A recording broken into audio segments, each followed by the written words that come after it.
எங்கள் வாழ்வும் எங்கள் வளமும் மங்காத தமிழென்று சங்கே முழங்கு. எங்கள் பகைவர் எங்கோ மறைந்தார், இங்குள்ள தமிழர்கள் ஒன்றாதல் கண்டே. திங்களோடும் செழும்பருதி தன்னோடும் விண்ணோடும் உடுக்கலோடும் மங்குல் கடல் இவற்றோடும் பிறந்த தமிழுடன் பிறந்தோம் நாங்கள். புரட்சி கவிஞர் பாரதிதாசன் வரிகளின் மூலம் நம் தாய் தமிழை வணங்கி விழுதுகள் அறிவே ஆற்றல் 259வது புத்தக மதிப்புரை நிகழ்வில் கலந்து கொண்டுள்ள அத்தனை நல்ல உள்ளங்களுக்கும் இனிய மாலை வணக்கம். இந்த மாத நிகழ்விற்கு நான் தேர்ந்தெடுத்த புத்தகம் கலாப்ரியாவின் சங்ககாலத்து வெயில் என்கிற கவிதை புத்தகம். 30/7/1950 பிறந்தவர். சோமசுந்தரம் என்கிற இயற்பெயரை கலாப்ரியா என இலக்கியத்திற்காக மாற்றிக்கொண்டவர். கடந்த 50 ஆண்டு காலமாக மிக உயிர்ப்புடன் இந்த தமிழ் இலக்கியத்திற்காக இயங்கி வருபவர். முதல் கவிதை தொகுப்பு வெள்ளம் 1973ஆம் ஆண்டு வெளிவந்தது. 2009ஆம் ஆண்டில் அவரின் முதல் கட்டுரை தொகுப்பு நினைவின் தாழ்வாரங்கள், இது பல விருதுகளை பெற்றுள்ளது. இவரது முதல் நாவல் வேனல் 2017ஆம் ஆண்டில் வெளிவந்தது. அதே ஆண்டில் கலைஞர் பொற்கிழி விருதும் இவருக்கு வழங்கப்பட்டது. கலைமாமணி விருது, சிற்பி இலக்கிய விருது, ஜெயகாந்தன் விருது, விளக்கு அமைப்பின் புதுமைப்பித்தன் விருது என பல விருதுகள் அவரின் கரங்கள் பட்டு புகழ் பெற்றன. தற்போது மாக்காலை என்கிற நாவலை எழுதி முடித்துள்ளார். இவரின் படைப்புகள் அனைத்தும் சந்தியா பதிப்பகத்தாரால் வெளியிடப்படுகிறது. சங்ககாலத்து வெயில் என்கிற கவிதை தொகுப்பு 2021ஆம் ஆண்டில் முதல் பதிப்பாக வெளிவந்துள்ளது. முன் அட்டை வடிவமைப்பை திரு சுந்தரன் முருகேசன் அவர்கள் செய்துள்ளார். மொத்த பக்கங்கள் 120, விலை ரூபாய் 120. வன்மைக்கொள் உயிர்ச்சுடராய் இங்கு வளர்ந்திடுவாய் என்றும் ஓய்வதிலாய் என்ற வரிகளுடன் தனது புத்தகத்தை தமிழச்சி தங்கபாண்டியன் அவர்களுக்கு சமர்ப்பித்துள்ளார். மீ யதார்த்த புதையல் என தன் உரையை கவி செறிவாக வழங்கியுள்ளார் கவிஞர் கலாப்ரியா அவர்கள். சங்ககாலத்து வெயிலில் சற்று நேரம் ஓய்வெடுக்கலாமா? இத்தொகுப்பில் உள்ள 196 கவிதைகளில் என் மனம் கவர்ந்த ஓரிரு கவிதைகளில் முதல் கவிதையே முத்திரை கவிதையாக கடிகையை வெறித்தபடி அமர்ந்திருக்கிறான், ஒழுகுவது தெரியாமல் கீழிறங்கி கொண்டிருக்கிறது மணல். எந்த கரையில் எந்த அலை எந்த காலத்தில் சலித்தெடுத்து கொணர்ந்து சேர்த்ததோ, உள்ளாக நீர்மை கோர்த்த காற்றுண்டா, அதில் உப்பும் உண்டா, அல்லது அருஞ்சுவை உண்டா, அழிந்து போன காலடிகள் பற்றிய ஓர்மை உண்டா, கலங்கரை விளக்கொளி தழுவி போன நினைவுண்டா, அமர்ந்திருக்கிறான் குவியும் கால மணலில் புதைந்து கொண்டே. முதல் கவிதையை தான் எழுதியிருக்காங்க. கடிகையை வெறித்தபடி அமர்ந்திருக்கிறான், ஒழுகுவது தெரியாமல் கீழிறங்கி கொண்டிருக்கிறது மணல். எந்த கரையில் எந்த அலை எந்த காலத்தில் சலித்தெடுத்து கொணர்ந்து சேர்த்ததோ, உள்ளாக நீர்மை கோர்த்த காற்றுண்டோ, அதில் உப்பும் உண்டா, அல்லது அருஞ்சுவை உண்டா, அழிந்து போன காலடிகள் பற்றிய ஓர்மை உண்டா, கலங்கரை விளக்கொளி தழுவிப்போன நினைவுண்டா, அமர்ந்திருக்கிறான் குவியும் கால மணலில் புதைந்து கொண்டே. அருமை அருமை என்று சொல்லும் அளவிற்கு எத்தனை எத்தனை விளக்கம் இவ்வரிகளில். நேரத்திற்கு தெரியுமா தான் நல்லது என்றும் கெட்டது என்றும், அது பாட்டிற்கு இயங்கிக் கொண்டேதான் இருக்கிறது. பேட்டரி தீர்ந்தால் கூட 2 முறை சரியான மணியை காட்டுகிற சிறப்பான உபகரணம்தான் கடிகை என்கிற கடிகாரம். அந்த கடிகாரத்தை அது அது அது வேலையை செஞ்சு கொண்டேதான் இருக்குது. நாம தான் அதுல இது நல்ல நேரம், இது கெட்ட நேரம், இதுல இதை செய்யலாம், இதை செய்யக்கூடாதுன்னு பிரிச்சு வச்சிட்டு இருக்கிறோம். நேரம் யாருக்காகவும் ஒருபோதும் காத்துட்டு இருக்கிறதே இல்லை அப்படிங்கிறத தான் முதல் கவிதையிலேயே ரொம்ப அற்புதமா சொல்லியிருக்கிறாங்க. ஒவ்வொரு மனிதரின் மனதிற்குள்ளும் எத்தனை எத்தனை எண்ணங்கள். கடந்த காலத்தின் இனிய நினைவுகளை மீண்டும் மீண்டும் நினைத்து பார்ப்பதும், வருங்காலத்தின் புதிய நினைவுகளை எண்ணி கனவு காண்பதும் என நிகழ்கால நினைவுகளுடன் பின்னி பிணைந்துதானே இருக்கிறது ஒவ்வொரு மனிதரின் வாழ்க்கையும். ஆக காலமும் நேரமும் சூரியனும் சந்திரனும் நட்சத்திரங்களும் கடிகாரங்களும் யாருக்காகவும் காத்திருப்பதில்லை. அது தனது கடமையை செவ்வனே செய்கின்றது தினமும். நாம் அப்படி இருக்கிறோமா என்பதில்தான் நம் வாழ்வு அடங்கியுள்ளது என்பதை மிக அழுத்தமாக வரிகள் சொல்றதுதான் இந்த முதல் கவிதையான முத்திரை கவிதைன்னே நான் சொல்லுவேன். அடுத்தது 3வது கவிதை. அன்பு பொய்த்து உறவு பாதை தவறி போகையில் பேச்சில் இடைவெளி நீண்டு நீண்டு இருவருக்கிடையே ஒரு கானக தனிமை வந்து விடுகிறது. கானகம் ஆனால் தன் தனிமையுடன் பேசிக்கொண்டேதான் இருக்கிறது. வாழ்க்கை தன் போக்கில் செல்வது போல. அன்பு பொய்த்து உறவு பாதை தவறி போகையில் பேச்சில் இடைவெளி நீண்டு நீண்டு இருவருக்கிடையே ஒரு கானக தனிமை வந்து விடுகிறது. கானகம் ஆனால் தன் தனிமையுடன் பேசிக்கொண்டேதான் இருக்கிறது. வாழ்க்கை தன் போக்கில் செல்வது போல. இன்றைய உறவுகளோட நிலையையும் அந்த உறவுகளுக்கிடையே நிகழ்ற அந்த பிரிவுகள், அந்த இடைவெளி பற்றி மிக நிதர்சனமான வரிகள்னே சொல்லலாம். அந்த ஒரு பிரியம் குறைஞ்சிருச்சு அப்படின்னாலே அடுத்து பேசுறதும் குறைஞ்சிரும். பேசுறது குறைய குறைய அந்த இடைவெளி நீண்டுகிட்டே இருக்கும். 2 பேருக்குள்ளேயும் ஒரு சொல்ல முடியாத ஒரு மௌனம் இருந்துகிட்டே இருக்கும். அந்த மௌனத்தை தான் அவர் வந்து கானக தனிமைன்னு சொல்றாரு. ஆனா அதையும் அவர் எப்படி சொல்றாருன்னா, அந்த கானகம் தன் தனிமையுடன் பேசிக்கொண்டே இருக்கிறதாம். எப்படி? வாழ்க்கை தன் போக்கில் செல்வது போல. அதுதான் இப்ப நம்ம ஃபர்ஸ்ட் சொன்ன அந்த கவிதை போலவே, நேரம் வந்து யாருக்காகவும் காத்திருக்கிறது இல்ல அப்படிங்கிற மாதிரி வாழ்க்கையும் அது பாட்டுக்கு போய்கிட்டே இருக்கும். அதுக்கு நடுவுல நாம எப்படி அதை வந்து எளிமையாக்கிக்கிறோமா, சிக்கலாக்கிக்கிறோமா அப்படிங்கிறதுலதான் நம்ம வாழ்றதுன்னு இருக்குது இல்லையா? அத வந்து இந்த கவிதையில ரொம்ப அழகா சொல்லியிருக்கிறாரு. அதுலயும் இந்த கானக தனிமைங்கிற வார்த்தை வந்து ரொம்ப ஒரு நல்ல ஒரு வார்த்தை பிரயோகமா நான் பாக்குறேன்.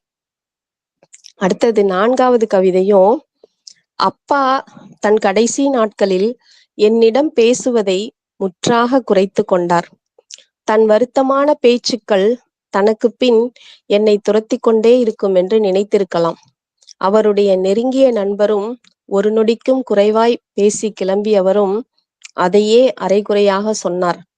அப்பாவை எப்போதோ கொன்றுவிட்டேன் என்று அவரிடம் தெளிவாகவே சொன்னேன். அழுதார். அப்பாவுக்காக அல்ல, உனக்காக என்றபடி. அப்பா தன் கடைசி நாட்களில் என்னிடம் பேசுவதை முற்றாக குறைத்து கொண்டார். தன் வருத்தமான பேச்சுக்கள் தனக்கு பின் என்னை துரத்தி கொண்டே இருக்கும் என்று நினைத்திருக்கலாம். அவருடைய நெருங்கிய நண்பரும் ஒரு நொடிக்கும் குறைவாய் பேசி கிளம்பியவரும் அதையே அரைகுறையாக சொன்னார். அப்பாவை எப்போதோ கொன்றுவிட்டேன் என்று அவரிடம் தெளிவாகவே சொன்னேன். அழுதார். அப்பாவுக்காக அல்ல, உனக்காக என்றபடி.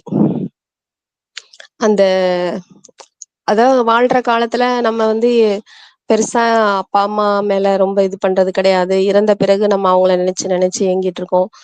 இப்ப இதெல்லாம் கூடவே ஒரு வகையான ஒரு அது என்ன சொல்றது, இது கூட இயல்பா வரது மாதிரி இல்லாம இதையும் நிறைய சினிமாக்கள்ல திரும்ப திரும்ப அப்படி அப்பானா என்னன்னு தெரியுமா, அம்மானா என்னன்னு தெரியுமா அப்படிங்கிற மாதிரி சொல்லி சொல்லி காட்டும் போதுதான் நம்ம வந்து அந்த அப்பாவை நினைக்கிற மாதிரியும் அம்மாவை நினைக்கிற மாதிரியும் அந்த ஃபாதர்ஸ் டே, மதர்ஸ் டே அப்படிங்கிற அந்த ஃபீலிங்ஸ் எல்லாம் நம்ம வெளிப்படுத்துற மாதிரி இந்த உறவுகளுக்கு இடையான அன்புகள்லாம் கூட கொஞ்சம் செயற்கையா ஆகிட்டு இருக்குதோ அப்படிங்கிற மாதிரி தான் இருக்கு. ஆனா எப்படி இருந்தாலும் அந்த உறவுகளின் உன்னதம்ங்கிறது முக்கியமான விஷயம் இல்லையா?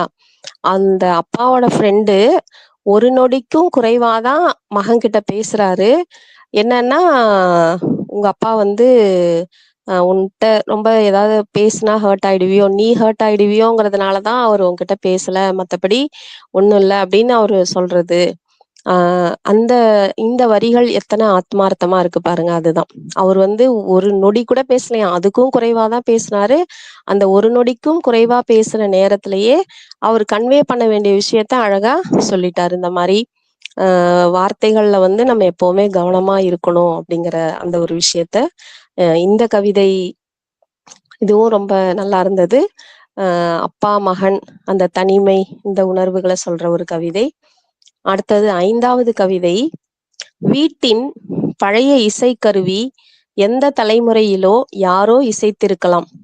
புரியாத கவிதையின் கவர்கிற சில வரிகள் போல அது இன்னமும் தன் மர வர்ணத்தை முற்றும் இழக்கவில்லை. அதன் துருத்தியில் பூஞ்சை படிந்துவிடக் கூடாது என்று எப்போதாவது வெயிலில் காய வைக்கிறேன். அப்போதெல்லாம் அதன் கருப்பு சுருதி கட்டைகளை வெள்ளை கட்டைகளின் நிழலென்று வெயில் ஏமாந்து போகாதா என்று நான் தவறாமல் நினைப்பதுண்டு. கூடவே ஏதேனும் பறவைகள் அதன் மீது அமர்ந்தால் திடீரென்று கிளம்பும் ஒற்றை ஸ்வரத்தால் பயந்து பறந்தோடும் என்று நினைப்பதுண்டு. ஒரு நாள் யாரோ வழிப்போக்கி தனக்கதை வாசிக்கத் தெரியும் என்று சொல்லியிருந்தபடியே தண்ணீர் மட்டும் வாங்கி அறிந்து போனாள். அவளை வாசிக்க சொல்லியிருக்கலாம் என்று அவள் போன பின் எல்லோரும் நினைத்தோம். அப்படியாக அந்த ஹார்மோனியம் தனக்குள் ஒரு சிறு கதையை ஒளித்து வைத்திருக்கிறது. அதன் இன்னும் பளபளப்பு மறையாத மர வர்ணம் போல. ஒரு ஒரு ஒரு இசைக்கருவி, கைவிடப்பட்ட ஒரு இசைக்கருவி. அதுக்குள்ள ஆனாலும் இன்னும் ராகங்கள், இசையெல்லாம் ஒளிஞ்சிட்டு இருக்கும் இல்லையா? அந்த மாதிரியான ஒரு அந்த இசைக்கருவி. எனக்கு இந்த கவிதை படிச்ச உடனே பழைய திரைப்படம் சின்ன தம்பி பெரிய தம்பி படம், பிரபு, நதியா, சத்யராஜ்லாம் நடிச்சிருப்பாங்க. அந்த படத்துல உள்ள ஒரு காட்சி ஞாபகத்துக்கு வந்தது. அதுல நதியா ஃபர்ஸ்ட் ஹாஃப்ல ரொம்ப பணக்கார வீட்டு பொண்ணா, பியானோலாம் வாசிக்க தெரிந்த பொண்ணா, அதாவது பியானோ எப்பவுமே அவங்களுக்கு தெரியும் வாசிக்கிறது. அவங்க வீட்லயே அதை வச்சுட்டு ரொம்ப மாடர்னா இருக்கக்கூடிய ஒரு பொண்ணா இருக்கிறாங்க. அப்புறம் ஒரு கட்டத்துல அவங்க அந்த செல்வம்லாம் இழந்து அடைக்கலமாக அவங்க பிரபு கிட்டையும் சத்யராஜ் கிட்டையும் வரும்போது, அவங்க அப்ப இருந்த அதே வசதியோடவே நதியாவை வாழ வைக்கணும் அப்படிங்கிறதுக்காக சத்யராஜ் என்னென்னவோ பண்ணுவாரு. அதுல ஒண்ணு இந்த பெரிய பியானோவை வாங்கிட்டு வீட்டுல வைப்பாரு. அந்த பியானோ வைக்கிற அளவுக்கு கூட சத்யராஜ் வீட்டுல இடம் இருக்காது. அது ரொம்ப சின்ன வீடு. அப்போ உள்ள கொண்டுட்டு வர முடியாதுன்னு வெளியிலே நிறுத்தி வச்சிருப்பாங்க. நதியா பார்த்துட்டு ஒன்றும் சொல்லாம போயிடுவாங்க. அதுக்கப்புறம் அன்னைக்கு நைட்டு நிறைய மழை பெய்யும் போது அந்த பியானோ மழையில நனையும். அப்போ நதியா சொல்லுவாங்க, அந்த பியானோ தனக்குள்ளார எத்தனையோ லட்சக்கணக்கான கோடிக்கணக்கான இசையை அது ஒழிச்சு வச்சிட்டு இருக்க ஒரு அற்புதமான கருவி. அதை நீங்க வாங்கிட்டு இப்படி மழையில நனைய வச்சு அதை கொன்னுகிட்டு இருக்கீங்களே அப்படின்னு சொல்லுவாங்க. அது கழுதைக்கு தெரியுமா கற்பூர வாசனை அப்படின்னு சொல்லி கோவமா திட்டிட்டு போவாங்க. அப்போ பிரபு கேட்பாரு, இந்த மாதிரி எத்தனையோ ராகங்களை இசையை ஒழிச்சு வச்சிருக்குன்னு சொல்றியேமா, அது சாகரத்துக்குள்ள எங்களுக்காக அதுல இருந்து ஒரு பாட்டு பாட அப்படின்னு சொன்னோடனே அவங்க மழையில அதுல உட்காந்துக்கிட்டே அந்த பாட்டு பாடுற மாதிரி அந்த காட்சி வரும். எனக்கு இந்த கவிதையை படிச்சோன்னா இந்த காட்சி ஞாபகத்துக்கு வந்தது. ஏன்னா கிட்டத்தட்ட இதுவும் அப்படிதான் இல்லையா? அவங்க வீட்டுல இருக்கிற ஒரு எப்பயோ யாரோ இசையமைச்ச ஏதோ வழி வழியா சிலர் வீட்டுல சில உபகரணங்கள் இருக்கிற மாதிரி இவங்க வீட்டுல அப்படி ஒரு ஹார்மோனியம் இருக்குது. அதை எடுத்து அப்பப்போ அந்த வார்னிஷுக்காக அவங்க வெயில்ல வைக்கிற போது அந்த வழியா போற ஒரு பொண்ணு எனக்கு இதை வாசிக்க தெரியும்னு சொல்றா. அவங்க அவளை வாசிக்க வச்சு கேட்டிருக்கலாம். ஏனோ அது அவங்களுக்கு தோணலாம். அதுக்கு பிறகு யோசிக்கிறாங்க, நம்ம வாசிக்க வச்சிருக்கலாம் அப்படின்னு சொல்லிட்டு. அப்போ சில அடையாளங்களை நம்ம எப்பவுமே நம்ம மனம் மறக்கிறதும் இல்லை, அதை மறைக்கணும்னு நினைக்கிறதும் இல்லை. அதை ஒரு பொக்கிஷமா நாம எப்பவுமே அதை வச்சுட்டு தான் இருக்கிறோம் அப்படிங்கிறத இந்த ஒரு இசைக்கருவி வழியா நம்ம இதை ஒரு கவிதையா பாக்குறோம். கவிஞர் என்னவா பாக்குறாரு, இதுக்குள்ள ஒரு சிறுகதை ஒளிஞ்சிட்டு இருக்கு அப்படின்னு சொல்லி சொல்றாரு. இதுதான் கவிஞர் மனசு போல இருக்கு.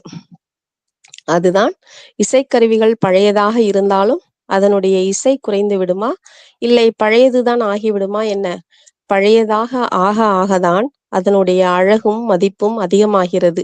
சிரித்த நாட்களை நினைத்து அழுகை வரும், அழுத நாட்களை நினைத்து சிரிப்பு வரும். அப்படி ஒரு அழகு கடந்த காலத்திற்கு. 196 கவிதை எல்லாமே ஒன்னொன்னு மிஞ்சுற மாதிரியா இருக்குது. அதனால தொடர்ச்சியா சொல்றேன், வேற ஒண்ணும் இல்லை. அடுத்த 6வது கவிதை.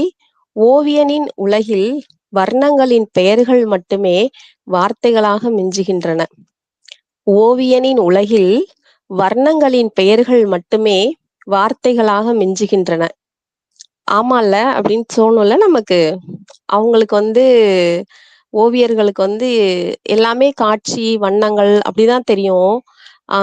இதுக்கு இந்த பேரு அப்படிங்கிறத நாம தான் சொல்லிட்டு இருப்போம்ல. இந்த கலரு, இது ஆரஞ்சு கலரு, இது ப்ளூ கலர் அப்படின்னு சொல்லிட்டு. அவங்க அந்த ஆரஞ்சு கலரையும் அவங்க என்னவா தான் பார்ப்பாங்க, அந்த காட்சிக்கு ஏற்ற ஒரு ஓவியமா வருதா, அந்த காட்சிக்கு ஏற்ற வண்ண குழைவா இருக்குதா அப்படிதான் பார்ப்பாங்க. அததான் அவரு அவ்வளோ நுணுக்கமா அதை எழுதியிருக்கிறார் பாருங்க. ஓவியனின் உலகில் வர்ணங்களின் பெயர்கள் மட்டும்தான் வார்த்தைகளாக மிஞ்சுகின்றன. அப்ப மீதி எல்லாமே என்னவா தான் இருக்கும் ஓவியனோட உலகத்துல, எல்லாமே ஓவியங்களா தான் இருக்கும் அப்படின்னு சொல்றது. அப்போ படைப்பாளர்களுக்கு எதை பார்த்தாலும் அவர்களின் படைப்பாகவே தோன்றுவது இயல்புதானே. மழைத்துளி சிப்பியில் விழுந்தால் முத்தாகிறது, நிலத்தில் விழும்போது பனித்துளி ஆகிறது, கவிஞனின் பார்வையில் விழும்போது கவிதையாகிறது. அதே போலதான் ஓவியனும். அவனின் பார்வையில் அனைத்துமே ஓவியங்கள் தான். சிறு கிருக்களும் அவனுக்கு நவீன ஓவியம்தான் என்பது அதி அழகன்றோ. 7வது கவிதை. உண்மையில் வார்த்தைகள் வைரஸை விட கொடுமையானவை, தந்திரமானவை. யதார்த்தத்தின் ஏற்பியுடன் கவனமாக பொருந்தி கொள்ளுமாறு தங்களை தகவமைத்துக் கொள்கின்றன. இந்த ஏமாளி வாழ்க்கையும் தன் உடலுக்குள் அதை அனுமதித்து விடுகிறது. ஆனால் தனிமையில் அரூப நினைவுகளுக்கு தீனியாகவும் மாறிவிடுகின்றன வைரஸ் தொற்றா வார்த்தைகள். அதான் ஒரு ஒரே வரியில சொல்லணும்னா, ஒரு வார்த்தை வெல்லும், ஒரு வார்த்தை கொல்லும் அப்படிங்கறதுதான். எப்படி நம் இந்த உலகத்துல வாழ்ற இந்த மனிதர்கள் எப்படியெல்லாம் வார்த்தைகளை தங்களுக்கு ஏத்த மாதிரி வடிவமைச்சுக்கிறாங்க, எப்படிலாம் பேசுறாங்க, யாரை ஹர்ட் பண்ணும், யாரை ஹர்ட் பண்ணல அப்படிங்கிற எந்த ஒரு சிந்தனையும் இல்லாம சில நேரங்களை நம்ம எவ்வளவு எளிதா நம்ம பேசி கடந்து போறோம். அல்லது பேசணும்னு நினைக்கும் போது பேசாம மௌனமா வந்துட்டு இருக்கிறோம். அப்போ அந்த வார்த்தைகளுக்கான பவர் வைரஸை விட கொடுமையானவை, தந்திரமானவை. யதார்த்தத்தின் ஏற்பியுடன் கவனமாக பொருத்தி கொள்ளுமாறு. சிலர் சில சிச்சுவேஷனை ரொம்பவே நல்லா ஹேண்டில் பண்ணுவாங்க. அதாவது இந்த இந்த இடத்துல இப்படி பேசுனா இதை சரி பண்ணிட முடியும், இப்படி சொன்னா இது சரியாகிடும் அப்படின்னு. சிலருக்கு அதை ஹேண்டில் பண்ண தெரியாம என்ன பேசுறோம்னு தெரியாம தடாபுடான்னு பேசி அந்த சூழலை இன்னும் காம்ப்ளிகேட் பண்றதெல்லாம் உண்டு. அப்போ அந்த வார்த்தைகளுக்கு அவ்வளோ மதிப்பு இருக்கு அப்படிங்கிறத தான் அவர் இந்த கவிதையில சொல்றாரு. இங்க எல்லாமே வார்த்தைகள் தான் அப்படிங்கறதா இந்த கவிதை. அடுத்தது 11வது கவிதை. சமச்சீரின்மையே பாறைகளுக்கு அழகு. ஒரே வரியில தான் சொல்றாரு அவர். அது கவிதை அப்படிங்கிறத விட சமச்சீரின்மையே பாறைகளுக்கு அழகு. சில நேரங்கள்ல ஒழுங்கின்மையும் அழகாகத்தான் இருக்கும். அதை நம்மால் ரசிக்க முடிகிறதா அப்படிங்கிறது தான் நம்மள் இருக்கிற வினா. ஒவ்வொரு குழந்தைங்களும் ஒவ்வொரு மாதிரி நம்ம வகுப்பறையிலே பாக்குறோம், சமூகத்திலையும் பாக்குறோம். ஒவ்வொரு மனிதர்களும் ரொம்ப கோபமா இருக்கிற போது யாராவது ஒருத்தர் சொல்ற ஒரு சின்ன ஏதோ ஒரு நகைச்சுவையான ஒரு வார்த்தை நம்மள பக்குன்னு சிரிக்க வச்சிரும். அப்போ அந்த இடத்துல அவரு ஒரு டிஃப்ரெண்டா தெரிவாரு. என்னடா இது, எல்லாரும் இங்க ஏதோ மாதிரி இருக்கும்போது இவர் மட்டும் டக்குன்னு ஜோக் சொல்றாரு அப்படின்னு சொல்லிட்டு. ஆனா அந்த நேரத்துல அந்த அந்த மனுஷன் நம்ம கண்ணுக்கு ரொம்ப ஒரு ஸ்பெஷலா தெரிவாங்க. அந்த மாதிரிதான் அந்த சமச்சீரின்மையே பாறைகளுக்கு அழகு அப்படின்னு சொல்லிட்டு, பாறையையும் ஒரு அழகான ஒரு கவிதையா நம்மளால ரசிக்க முடிகிற மாதிரி படைச்சிருக்கிறாருன்னா கலாப்ரியாவோட அந்த கவிதை மனச பாராட்டியே ஆகணும். அடுத்தது 13வது கவிதை. என்ன ஒரு அழகான காட்சி படிமம் பாருங்களே. குல்ஃபி விற்பவன் போல் தூரத்து பழைய பாடலை பத்திரமாய் சுமந்து வருகிறது கோடையின் அனல் காற்று. குல்ஃபி விற்பவன் போல் தூரத்து பழைய பாடலை பத்திரமாய் சுமந்து வருகிறது கோடையின் அனல் காற்று. என்ன ஒரு பொய்டிக் சீன் பாத்தீங்களா அது. குல்ஃபி அந்த சவுண்டு கேட்டாலே நமக்கு எல்லாரும் ரொம்ப ஹாப்பி ஆயிடுவோம். குட்டீஸ் எல்லாம் வீட்டுல சாயங்கால நேரத்துல அந்த மணி சத்தம் கேட்டாலே ஐஸ் ஐஸ்ன்னு சொல்லிட்டு இது பண்ற மாதிரி, அந்த தூரத்து பழைய பாடலை எங்கே இருந்தோ மெலீசா நம்ம காதுக்கு மட்டும் கேட்கிற மாதிரி சில நேரங்கள்ல சில இசை இருக்கும் இல்லையா, அந்த மாதிரி அந்த நினைவை சுமந்து வருதான் அந்த கோடையின் அனல் காற்று அப்படின்னு சொல்லிட்டு. ரொம்ப ஒரு நல்ல ஒரு கவிதைன்னே சொல்லலாம். அடுத்தது 20வது கவிதை. தோளிலேயே சுமந்து திரிகிறோம் பிறந்ததிலிருந்து மரணத்தை, ஆனால் தற்கொலை நினைப்புதான் அதிகம் கணக்கிறது. தோளிலேயேதான் சுமந்து திரிகிறோம் பிறந்ததிலிருந்து மரணத்தை, ஆனால் தற்கொலை நினைப்புதான் அதிகம் கணக்கிறது. உண்மை இல்லையா? மனிதனாய் பிறக்கும் போதே மரணமும் நம்மோடு வருவதுதான். மிக இயல்பான ஒரு விஷயம்தான். ஆனால் அந்த இயல்பிற்கு மாறானதாக நாமே மரணத்தை தேடுகிற அந்த விஷயம் இருக்கு இல்லையா? அதுதான் ரொம்ப கொடுமையானது அப்படின்னு சொல்றாரு. அது என்னவா வேணாலும் இருக்கலாம். என்ன பிரச்சனையா வேணாலும் இருக்கலாம். அது எதுக்குமே வந்து தற்கொலை தீர்வு இல்ல அப்படின்னு சொல்லிட்டு எல்லாரும் கல்வியாளர்களும் சொல்றாங்க, ஆசிரியர்கள் சொல்றாங்க, சமூக ஆர்வலர்கள் சொல்றாங்க, மருத்துவர்கள் சொல்றாங்க. ஆனாலும் அந்த மனித மனம் அந்த ஒரு செகண்ட் அந்த ஒரு கணத்துல எடுக்கிற முடிவுங்கிறது இருக்கு இல்லையா? இந்த பக்கம் வந்துட்டா வாழ்க்கை அதுக்குள்ளாரே நின்னுட்டா நம்ம வாழ்க்கை முடிஞ்சிரும். இந்த பக்கம் போயிடலாம் அப்படின்ற அந்த ஒரு எண்ணம் வரத்துக்குள்ளார உயிரை மாச்சுக்கணுங்கிற எண்ணம் வர்றது வந்து ரொம்ப ரொம்ப கொடுமையான ஒரு விஷயம். அதுவும் அ சின்ன வயசு பசங்கள்லாம் தற்கொலை பண்ணிக்கிறாங்கன்னுலாம் கேள்விப்படும்போது, அதுவும் ஒண்ணுமே இல்லன்னு நாம நினைக்கிற விஷயங்கள் அவங்களுக்கு எவ்வளோ பெரிதா மாறுது அப்படிங்கிறதெல்லாம் பார்க்கும்போது, அ உண்மையிலே இந்த சமூகத்துக்கு நாம இன்னும் ஆ நெறைய செய்யணும், நெறைய சொல்லணும். இன்னும் நெறைய எல்லாருடைய பங்களிப்போட சேர்ந்து தான் இன்றைக்கு மாணவர்கள் மனது, இளைஞர்கள் மனது எல்லாமே மாற்றத்துக்கு புது மாதிரியான அணுகுமுறையெல்லாம் நம்ம கையாளணும் அப்படிங்கிறதெல்லாம் தேவைப்படக்கூடிய ஒரு விஷயமா தான் இந்த இந்த கவிதை வழியா நானும் தெரிஞ்சுக்கிட்டேன். அடுத்ததாக 29வது கவிதை. ஒளிந்து விளையாடும் குழந்தைகளை காட்டிக் கொடுக்கும் மூத்தவர்கள் போல கவிஞனை காட்டிக் கொடுக்கின்றன வார்த்தைகள். ஒளிந்து விளையாடும் குழந்தைகளை காட்டிக் கொடுக்கும் மூத்தவர்கள் போல கவிஞனை காட்டிக் கொடுக்கின்றன வார்த்தைகள். என்ன அழகான ஓமை இல்ல?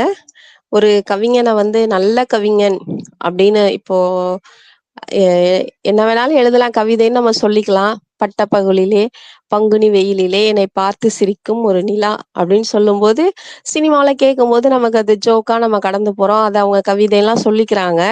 ஆனா அது கவிதையா? உண்மையிலேயே அது நல்ல வார்த்தைகளா? அப்படின்னு நம்ம யோசிக்கும்போது தானே அது நம்ம சிந்திக்க வைக்கும்போது தானே அது கவிதையா இல்லையாங்கிறது வருது. அப்படிதான் அது அந்த கவிஞனுக்கான அடையாளம். அவன் நல்ல கவிஞனா எப்ப மாறுறான்னா, அவனுடைய அந்த வார்த்தைகள் வழியா தான் அப்படிங்கும்போது, அ அந்த வார்த்தைகளுக்கு அவர் எடுத்துக்கிற உவமை வந்து என்னது? ஒளிந்து விளையாடும் குழந்தைகளை காட்டிக் கொடுக்கும் மூத்தவர்கள் போல, கவிஞனை காட்டிக் கொடுக்கின்றன வார்த்தைகள். ரொம்ப ஒரு நல்ல ஒரு கவிதை இதுவும். அடுத்தது 44வது கவிதை. ஆசைக்கும் பயத்திற்கும் இடையில் அது பாட்டுக்கு ஓடிக்கொண்டிருக்கிறது எரிச்சல் நதி. ஆசைக்கும் பயத்திற்கும் இடையில் அது பாட்டுக்கு ஓடிக்கொண்டிருக்கிறது எரிச்சல் நதி. அடுத்தது 103வது கவிதையிலையும் முப்பிழை பொறுக்கும் நிஜநதி போலன்றி மேல் மட்டத்திற்கு கொணர்ந்ததும் ஆழத்தில் அமிழ்த்தும் ஆவியுடன் விளையாடி கழிக்கும் நினைவு நதி. அதாவது ஏன் நான் அந்த 2 கவிதையும் பக்கத்துல பக்கத்துல சொல்றேன் அப்படின்னா, 2லயுமே அவர் வந்து நினைவுகள, நம்ம உணர்வுகள வந்து நதியோட ஒப்பிட்டு சொல்றாரு. ஆசைக்கும் பயத்திற்கும் இடையில் அது பாட்டுக்கு ஓடிக்கொண்டிருக்கிறது எரிச்சல் நதி. முப்பிழை பொறுக்கும் நிஜ நதி போலன்றி மேல்மட்டத்திற்கு கொணர்த்தும் ஆழத்தில் அமிழ்த்தும் ஆவியுடன் விளையாடி கழிக்கும் நினைவு நதி. இந்த இடத்துல அது வந்து எரிச்சல் நதிங்கிறாரு, இங்க நினைவு நதி அப்படின்னு சொல்றாரு. அதாவது வந்து நதியை ஊமையாக காட்டுறதே மிகச் சிறப்பு. அந்த நதியை எரிச்சல் நதியாக சொல்லி இருப்பது கூடுதல் சிறப்பு. ஏன்னா, ஒ இதெல்லாம் செஞ்சிரணும்னு நமக்கு ஆசைகள் இருந்துகிட்டே இருக்கும். இதெல்லாம் செஞ்சிர முடியுமா? இதுக்கெல்லாம் இது வேணுமே, அது வேணுமே அப்படிங்கிற அந்த பயம் ஒரு பக்கம் வரும். அப்ப இந்த பயமும் வந்து, அந்த ஆசையும் வந்து, இதையும் செய்ய முடியாம, அதையும் செய்ய முடியாம அப்படின்னும்போது நமக்கு ஒரு ஒரு வெறுமை, ஒரு எரிச்சல், ஒரு கோவம் அதெல்லாம் வரும் இல்லையா? அப்ப யார் மேலயாவது அந்த ஃப்ரஸ்ட்ரேஷன காட்டிறணும், அந்த கோவத்த காட்டணுன்ட்டு கத்திட்டு நம்ம பாட்டுக்கு போறோம். அதுதான் அவர் வந்து அத அவ்ளோ அழகா சொல்றாரு. "ஆசைக்கும் பயத்திற்கும் இடையில் அது பாட்டுக்கு ஓடிக்கொண்டிருக்கிறது எரிச்சல் நதி." அதே மாதிரி நினைவு நதி அப்படிங்கிறது என்னது அப்படின்னா, நம்ம நம்ம வேலை செஞ்சுட்டே இருந்தாலுமே நம்ம மனம் வந்து எதையோ ஒண்ணு நெனச்சுக்கிட்டே இருக்கும். அப்ப திடீர்னு ஏதோ ஒரு ஒரு இனிய நினைவு நினைக்கிறது அப்படின்னா, அது நம்ம முகத்துல அது ரிஃப்ளெக்ட் ஆகும். ஒரு ஹேப்பியா தெரியும். இல்ல ஏதாவது ஒரு சோகமான நினைவ நினைக்கிறோம் அப்படின்னா, நம்ம முகம் உடனே சோகமாகும். நம்ம ரொம்ப டல் ஆயிடுவோம். அப்ப நமக்குள்ள அந்த இது அந்த நதியோட ஈரம், அந்த இது எப்படி ஒரு நதி எப்படி ஓடிக்கிட்டே இருக்குதோ, அதே போல இந்த நினைவுகள் அந்த நதி போல ஓடிக்கிட்டே இருக்கு அப்படிங்கிறத தான் அவரு இந்த அந்த நதிகளோட அந்த உவமை வழியா இத சொல்றாரு.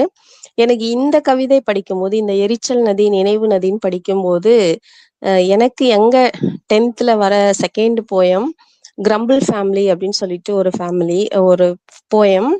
அந்த போயம்ல வர ஒரு 4 line. There is a family nobody likes to meet, they live in, it is said on complaining street, they live, it is said on complaining street, in the city of never or satisfied, the river of discontent beside அப்படின்னு சொல்றாங்க. there is a family nobody likes to meet.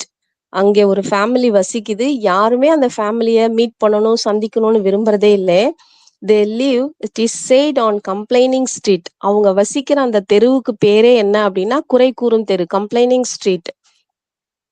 அந்த குறை கூறும் தெரு வந்து எந்த நகரத்துல இருக்கு? இந்த city of never are satisfied, ஒருபோதும் திருப்தி அடையாத அந்த நகரத்துல இருக்குதாம்.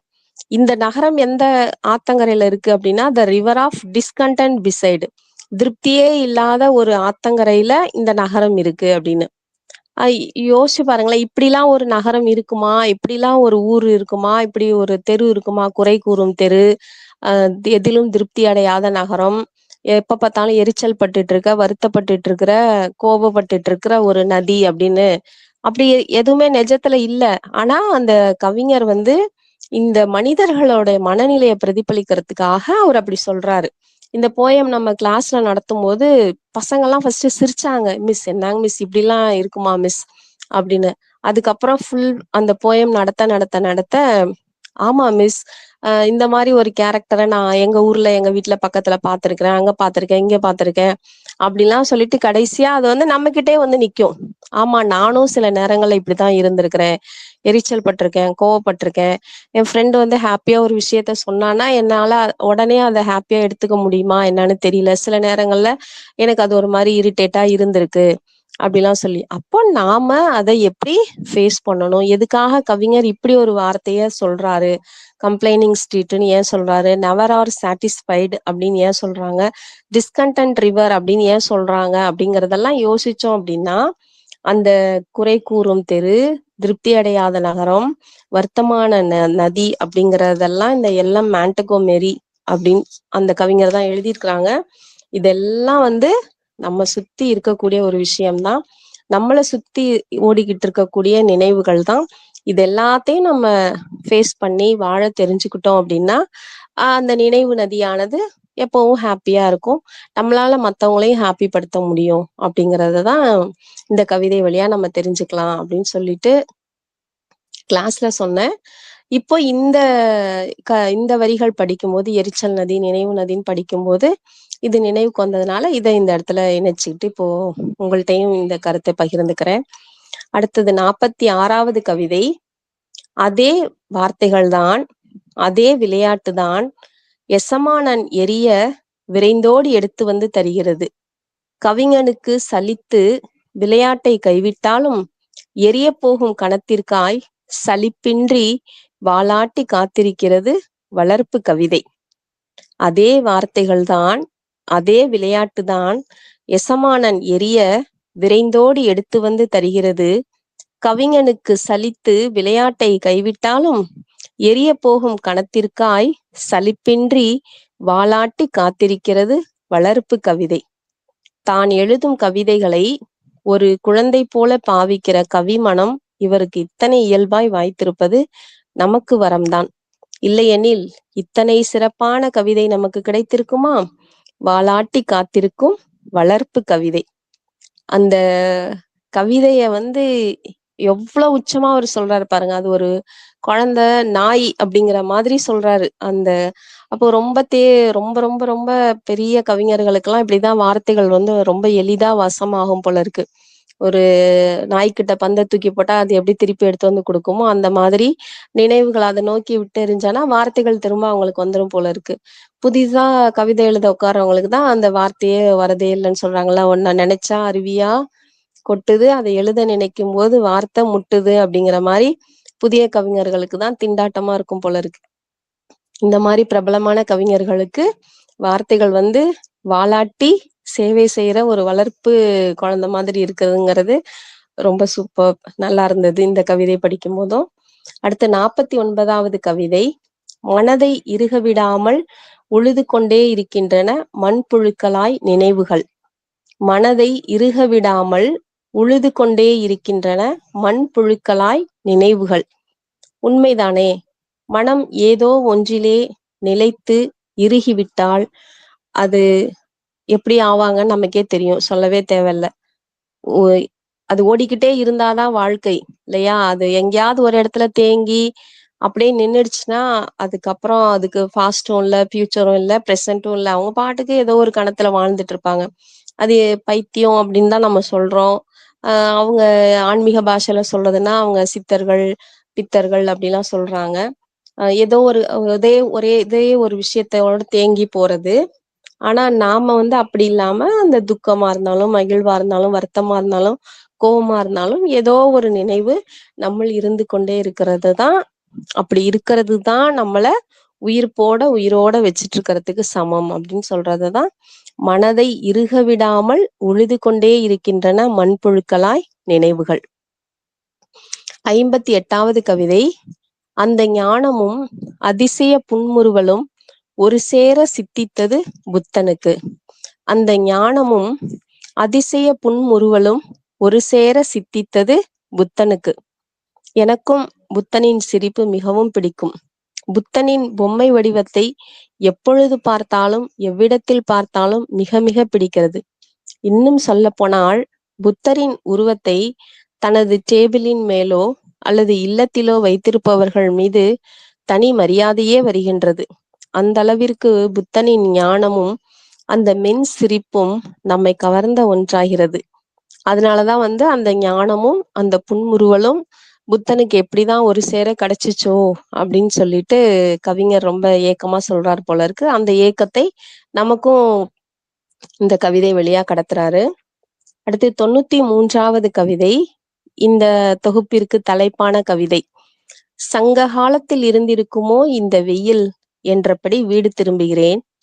வேனல் காற்றிலாடும் நீளமான முருங்கை பிஞ்சின் நிழல் வாசலில் நெளிவதை ரசித்து கொண்டிருக்கிறது முற்றத்து கோலம். சங்க காலத்தில் இருந்திருக்குமா இந்த வெயில் என்றபடி வீடு திரும்புகிறேன். வேனல் காற்றிலாடும் நீளமான முருங்கை பிஞ்சின் நிழல் வாசலில் நெளிவதை ரசித்து கொண்டிருக்கிறது முற்றத்து கோலம். இந்த கவிதை படிக்கும் போதும் அப்படிதான்.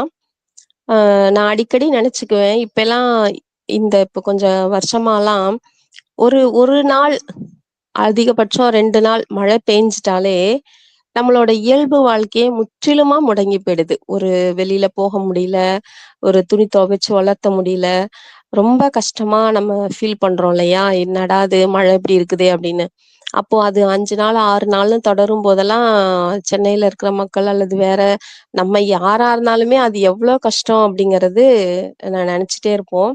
அப்படி இருக்கும்போது எப்படி இந்த அரசர்கள்லாம் ஏதோ மாதம் மும்மாரி பொழிகிறதா அப்படின்லாம் கேட்டாங்க, அப்படிலாம் இருந்திருக்கு, அவ்வளோ நல்லா வாழ்ந்திருக்கிறாங்க அப்படிலாம் சொல்றாங்களே. எப்படி வந்து அவங்களால அது இயல்பா அவங்க எப்படி வாழ்ந்திருக்க முடியும்? அப்படி அந்த 3 மழை காலம்ங்கிறதெல்லாம் எப்படி அவங்களால சமாளிக்க முடிஞ்சது அப்படின்னு நினைச்சோம். அதே மாதிரிதான் இந்த கோடை காலத்தையும் நினைச்சு பாக்குறது. ஆனா எப்படிதான் இருந்தாலும் எவ்வளோ வெயில் அடிச்சா கூட நம்ம வந்து அத நம்மளால தாங்கிக்க முடியுது. அப்பா அந்த வெயில் இவ்வளோ கொடுமையா இருக்குதே அப்படின்னு சொல்லிக்கிட்டு உசுனாலும் வெயில் காலத்தை நம்ம ஈஸியா கடந்து வந்துடுறோம். பனிக்காலத்தையும் கடந்து வந்துடுறோம். வசந்த காலம்லாம் அந்த மஞ்சள் நிற பூக்களை பார்த்து ரசிச்சுட்டே வந்துடுறோம். ஆனா இந்த மழை காலங்கிறது எப்பவுமே கொஞ்சம் கஷ்டமான ஒரு காலமாவே இருக்கிறதா தான் நான் உணர்ந்திருக்கிறேன். அப்போ கவிஞருக்கு ஒரு சந்தேகம் வருது, சங்க காலத்துல வெயில் எப்படி இருந்திருக்கும் அப்படின்னு சொல்லிட்டு. அதனாலதான் அவரு கேட்டுட்டே உள்ள வராரு. சங்க காலத்தில் இருந்திருக்குமா இந்த வெயில் என்றபடி வீடு திரும்புகிறேன். வேனல் காற்றிலாடும் நீளமான முருங்கை பிஞ்சின் நிழல் வாசலில் நெளிவதை ரசித்துக் கொண்டிருக்கிறது முற்றத்து கோலம். அந்த வெயில்ல அந்த லேசான காத்துல, அந்த வேனல் காத்துனாலே எப்படி இருக்கும்? ரொம்பலாம் அப்படியே சில்லுன்னுலாம் இருக்காது. லேசா தான் இருக்கும். அப்படியே ஒரு ஒரு செகண்ட் அப்படியே நம்மள தழுவிட்டு போகும். அப்பா! அப்படிங்கிறதுக்குள்ள அடுத்து வெயில் சுளீர்ன்னு அடிக்கும். அந்த ஒரு காத்துல அந்த முருங்கை பிஞ்சு ஆடுதாம். அது முருங்கை பிஞ்சு இன்னும் எத்தனை மென்மையானது இருக்கும். அது ரொம்ப லேசா ஆடக்கூடியது. அந்தனுடைய நிழல பார்த்து முற்றத்து கோலம் ரசிச்சிட்டு இருக்குதாம் அப்படின்னு சொல்லிட்டு. என்ன ஒரு ரொம்ப ஒரு அழகான ஒரு கவித்துவமான காட்சி இல்லையா அது?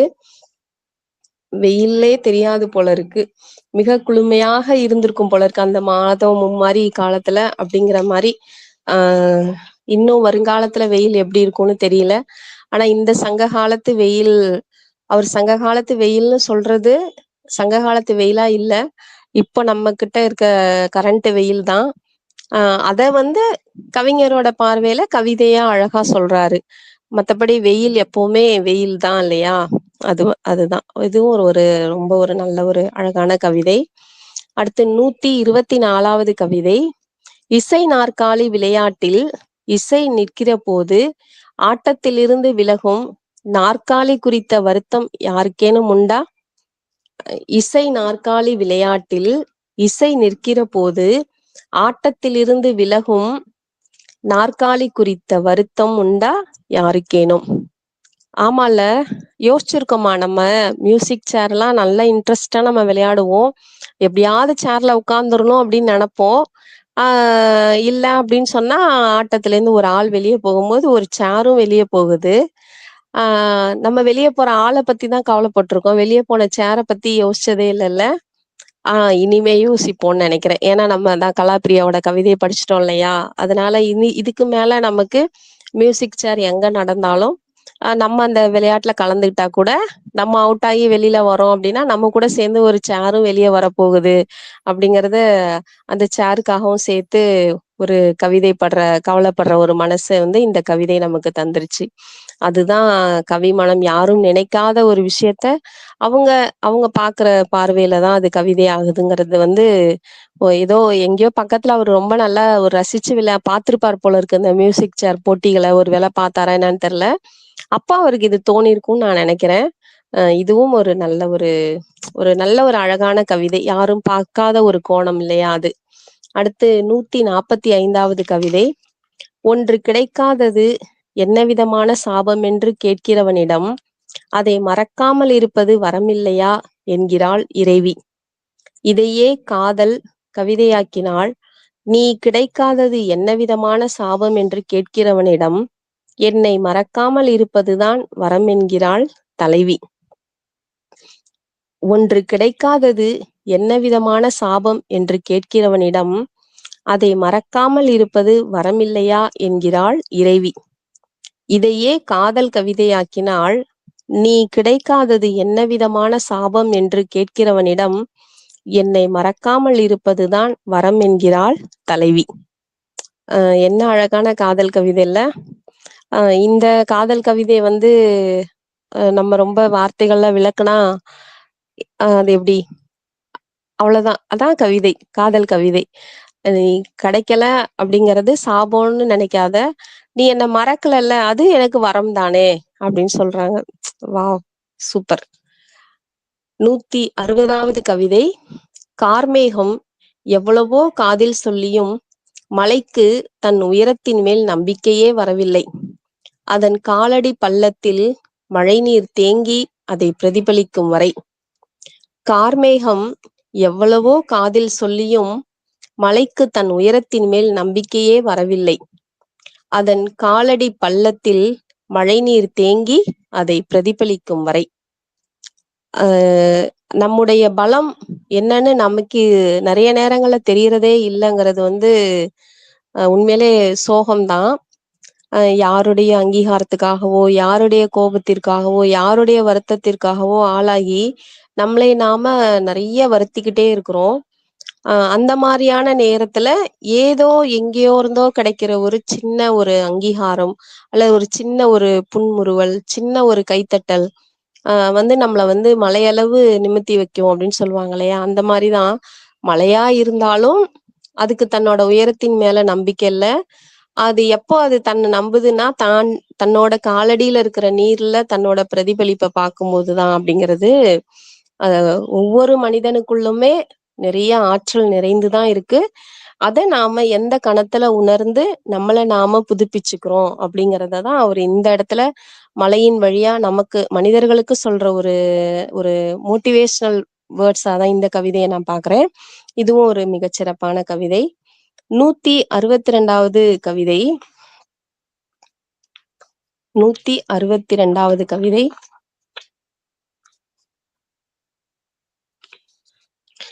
இந்தா பிள்ளைய கொஞ்ச நேரம் பார்த்துக்கோ. நான் குளிச்சுட்டு வந்துடுறேன். மடியில் இட்டு போகிற தாய் போல காலம் நமக்கு தருகிறது வாழ்க்கையை. அழுதால் சமாதானப்படுத்தி வேடிக்கை காட்டி சிரிக்க வைப்போமா? முடியாமல் திணறுவோமா? தவித்தபடியே குளிக்கிற தாய் போல யோசிக்குமா காலமும்? இந்தா பிள்ளையை கொஞ்ச நேரம் பார்த்துக்க. நான் குளிச்சுட்டு வந்துருதேன். மடியில் இட்டு போகிற தாய் போல காலம் நமக்கு தருகிறது வாழ்க்கையை.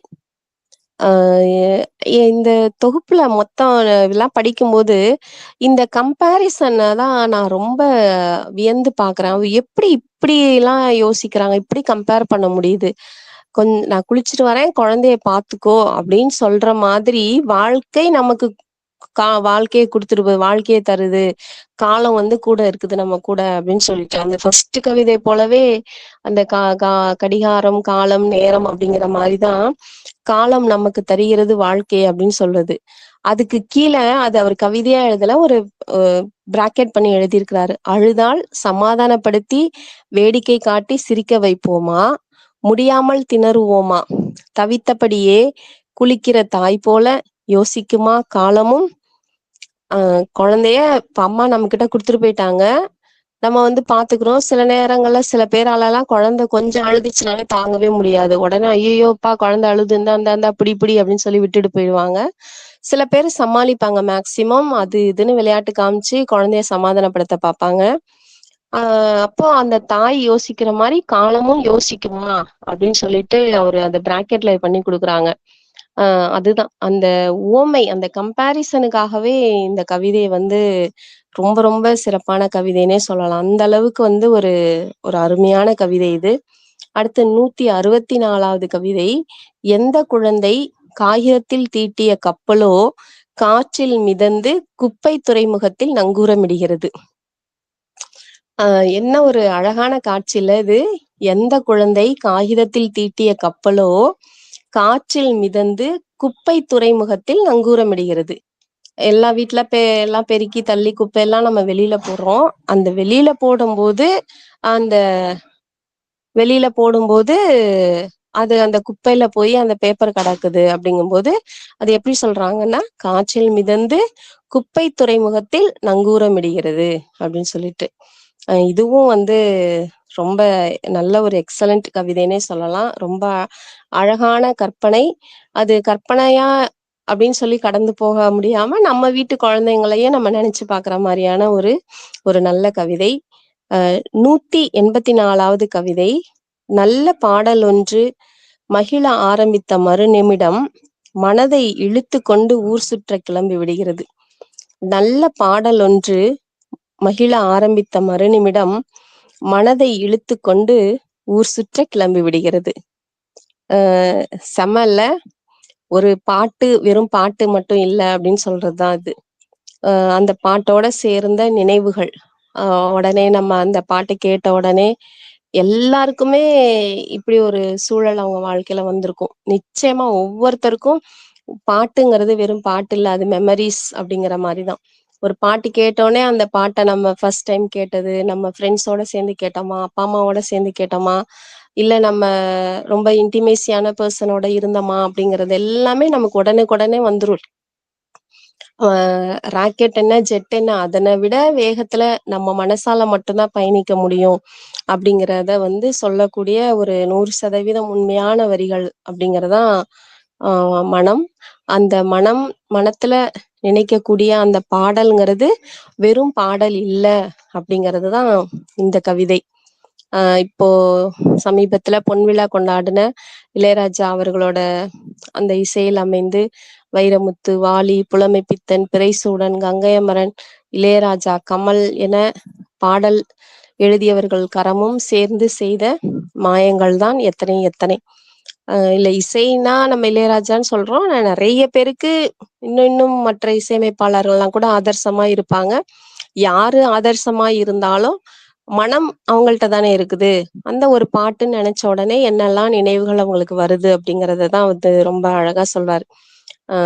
வந்து ஒரு வரையில சொல்லணும்னா, song is not only song, it is an pure emotion அப்படின்னே சொல்லலாம். அந்த மாதிரி தான் பாடல்கள் வெறும் பாடல்கள் இல்லை அப்படிங்கிறது.